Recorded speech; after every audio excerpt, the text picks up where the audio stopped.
Hello class, and welcome back to week 2. Now, we are wasting no time jumping right into some of the most challenging, most controversial, and most divisive topics. This second week we are going to be looking at human life, looking at the beginnings and endings. And in this unit this week, in addition to identifying what do we mean by life, when does life start? Does life begin at conception? Does life begin at the moment of birth? Does life begin sometime in between the moment of conception and the moment of birth? And if so, at which point do the cells that are created when the sperm and egg combine, at what point do those cells that grow and divide, at which point do those cells become life?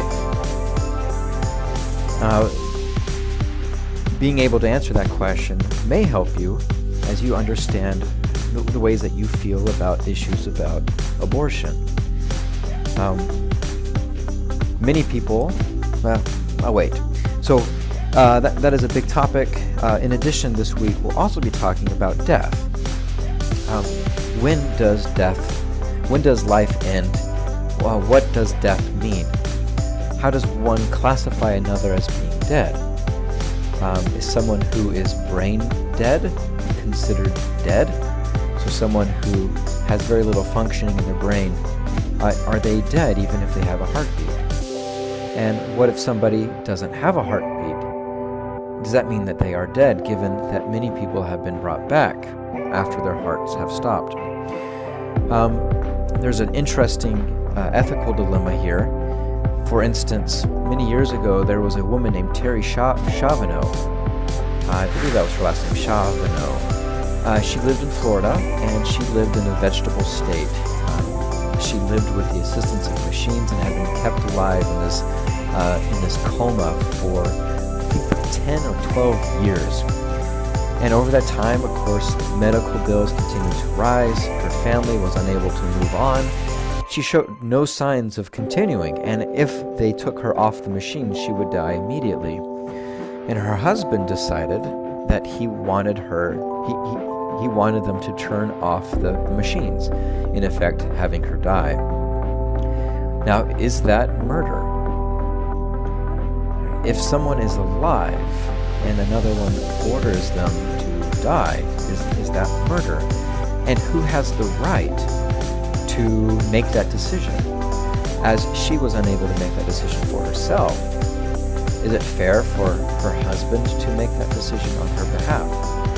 Her family, her mother and father, her siblings, felt that he did not have that power to determine when she would die. And anyways, it became this very intense legal debate, and ultimately, the husband, won and did remove her from her life support, in effect causing her to die. Alright, so this week, in terms of assignments, I'm asking you to read chapter 3 of the textbook, and in addition, I've highlighted a specific Radio Lab podcast called Playing God, which you can find here in the Materials and Resources page. You can go ahead and just click on this button. It will play it on your browser.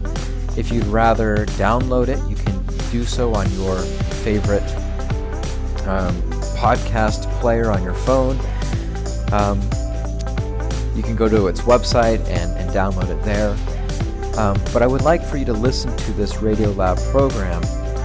In it, they are basically tackling one of the questions that I'm having you tackle this week in your weekly writing assignment.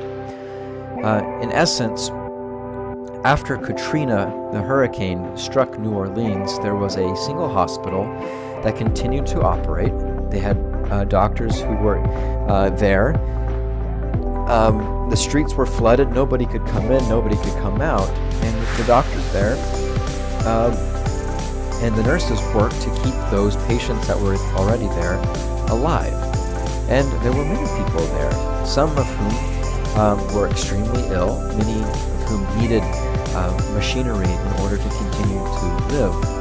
And as power began to shut down, as the city went, a week, the hospital staff had to determine who would they save. There was a limited amount of energy, of power. There were helicopters being flown in to rescue people. Who was the first one to be rescued? How do they make that determination? Right, because the way that we think about this, the way that these doctors were asked to play God, is essentially what I'm asking you to do this week, as you try to determine who deserves to be saved. If you were thrown into a similar scenario, how would you decide what to do? This week as well, we are having a discussion board forum. Your first post will be due by Wednesday night, and then I ask that you respond to 2 of your colleagues by Sunday. Your initial response should be 300 words, at least 300 words in length, and your responses to your peers should be around 150 words. Now, what I would like you to do is to engage in critical, analytical discussion with each other. More than agreeing or disagreeing, I would really like for you to engage with the ideas that are being brought up. Ideally, this happens best when we are disagreeing, or even if we agree about a conclusion, the way that we come to that conclusion differ. And so what I would like for you to do is to engage in that type of conversation this week. In addition, each of you will be asked to complete a reading quiz. It is timed at 20 minutes. You may use your textbook as you go. As always, should you have any questions about this week's assignments, please email me at brantellsworth@centralpenn.edu. All right, sounds great. I look forward to seeing your work this week.